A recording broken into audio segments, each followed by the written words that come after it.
এই কোরআনের প্রতিযোগিতাতে প্রথম দ্বিতীয় তৃতীয় পুরস্কার নিয়ে আসছেন, গর্বে আমাদের বক্ষ স্ফীত হয়ে ওঠে।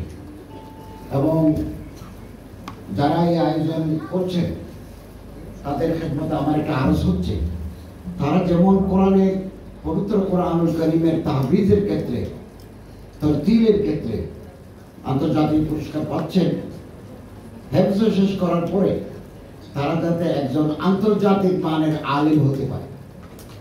কেবল তাহফিজের ভিতরে সীমাবদ্ধ রাখলে হবে না, এটা উপরে উঠার, এটা আল্লাহ তাআলার পক্ষ থেকে একটা সোপান। তারা যাতে ভালো আলেম, ভালো আন্তর্জাতিক মানের বুদ্ধিজীবী আলেম হতে পারে, এ ব্যাপারেও আমাদের সচেতন থাকতে হবে। এবং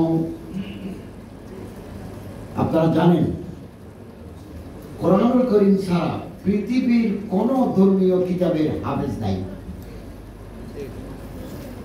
ইনজিল শরীফের নাই, তাওরাত শরীফের নাই, জবুর শরীফের নাই, সাহিফা ইব্রাহিমের নাই।